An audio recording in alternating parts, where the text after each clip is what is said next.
If you're on a search to rent an apartment in Canada soon, especially in a big city like Toronto, there are some questions that you must make sure to ask before you sign that lease contract. These questions will help you avoid making mistakes that may cost you comfort, money, and even mental health. In this video, we will share 7 questions you should ask when renting an apartment in Canada. Both Anna and I combined lived in 13 different apartments in Canada, and every single one of these apartments could have been eliminated if only we've asked the right questions. Our current apartment here is probably the first one in years that we're pretty satisfied with. If you're renting an apartment and are unhappy with it, let me know in the comments below what you should have done to avoid the issues that you're facing today. Let's go!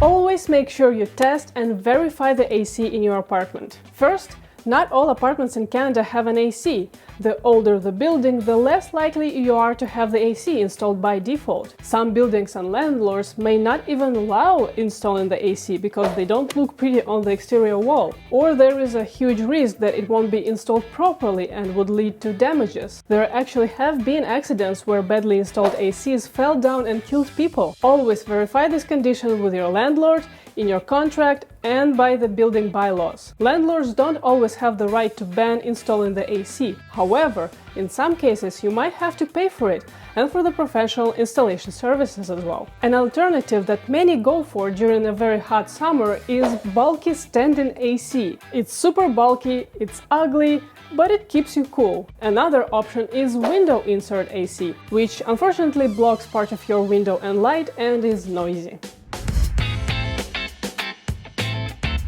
Most Canadian cities are cold for almost half a year, and landlords are legally required to provide a comfortable temperature of at least 20 or 21 degrees Celsius in the apartment. Always make sure to test out heating if possible to avoid an unpleasant surprise on a cold day. There are different types of heating depending on the type of the building, and most common ones are forced air.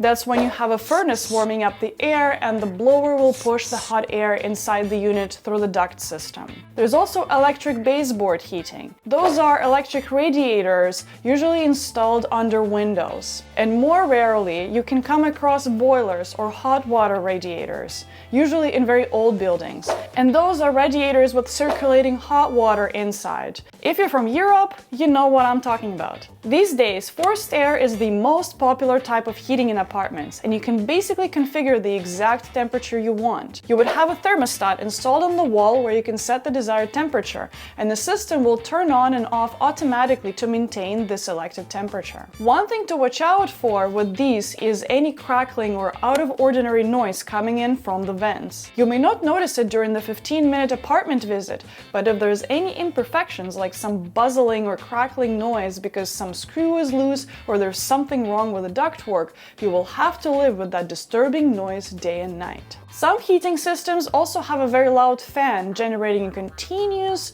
loud white noise, so always pay attention at the noise level in the apartment and make sure you ramp up the heat when entering the apartment and listen for the furnace to kick in and assess its level of fan noise. As for electric baseboard, it's more common for older buildings. I've lived in an apartment where electric baseboards in different rooms worked differently. The kitchen heater was really slow to warm up, and our landlord took a very long sweet time to fix it. Testing electric baseboards is easy, just turn it on and see if it heats up and how long it takes. Boilers are usually the most efficient way to heat up your home. It's quiet, it doesn't make the air dry as much as electronic baseboards do, but unfortunately there is a risk of pipe bursting and the system is becoming obsolete over time. To test hot water radiators, you would need to switch on central boiler and wait for radiator in each room to warm up.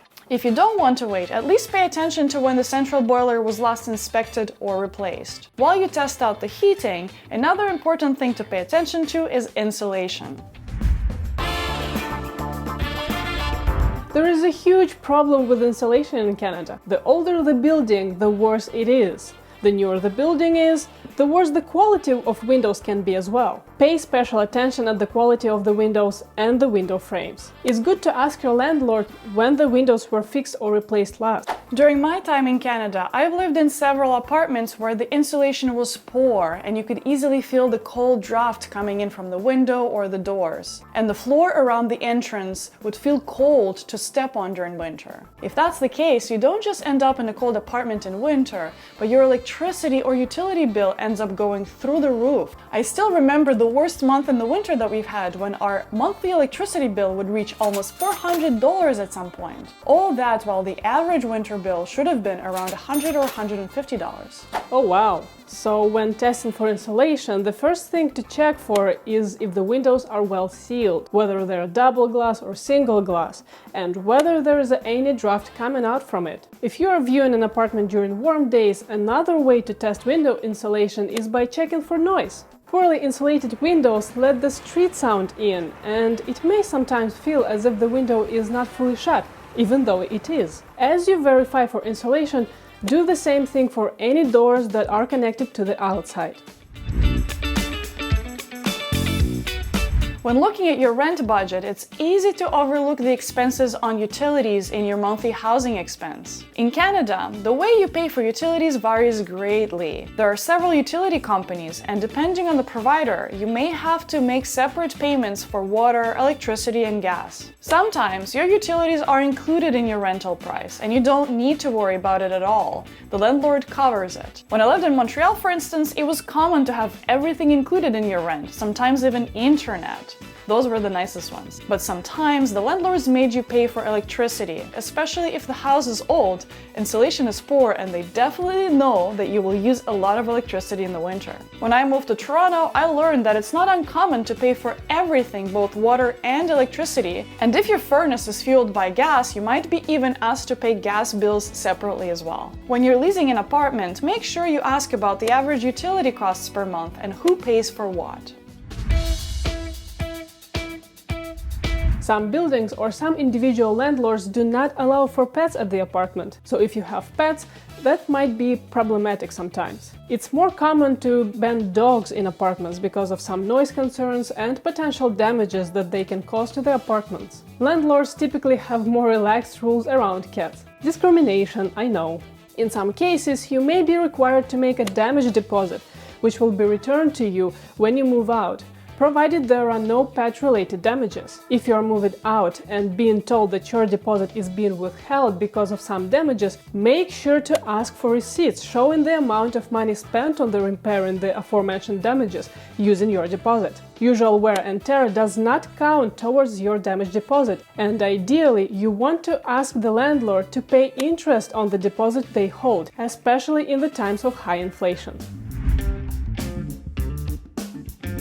This is also actually an opportunity to get to know your landlord. Sometimes the landlord does it themselves because they're handyman, but sometimes it is a property management company that you will deal with if you need anything done. In Toronto, it's also common to have a landlord who's not even in Canada at the moment. That's when you deal with the realtor of the landlord. In cases like this, it may be hard to even get a hold of the landlord in the first place and get permissions on repairs. Personally, we prefer dealing with property management because it's literally in their job description to manage the property or the building that you live in. Realtors love saying location, location, location, and it's true. It's important that the home you're renting is close to all the necessities, especially if you don't have a car. So first of all, is it close to your work or public transit? Is the grocery store and pharmacy easily accessible? Where's the closest hospital or vet clinic? If you have kids, what are schools like in the area? Is there street parking or guest parking? Always research the city and the bad neighborhoods. You don't want to end up renting an apartment next to a park filled with homeless people or drug addicts. And another important thing to research about your neighborhood is noise levels. This is extremely important if you are a light sleeper or are generally sensitive to noise, like I am. For instance, our previous apartment was just a block away from the fire station, so we knew exactly how many emergency calls happened at any given moment in our part of town. And the same goes for emergency room and police stations. And my first apartment in Toronto was a block away from the train tracks, so I could hear the hum of the engine and the sound of the wheels hitting the rails all the time. Things would get a lot worse if I wanted to open the windows to get some fresh air. There was no peace noise for my ears nor fresh air.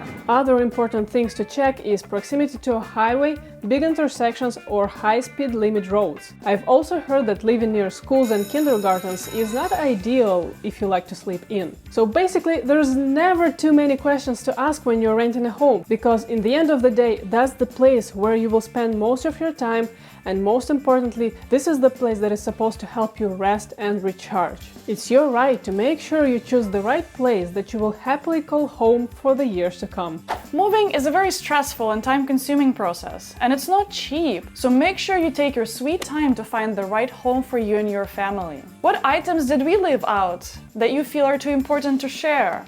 Let us know in the comments below. We want to give a special thank you to our Patreon supporters. It means a lot to us. And if you want to support us and also vote for the topics for upcoming videos, use the link below to become our patron. If you like this video, please gently tap the like button below. It tells YouTube that more people should see this video. And make sure you subscribe to our channel if you want to see more videos about finding your first home in Canada and newcomer assimilation. See you next time. Bye guys.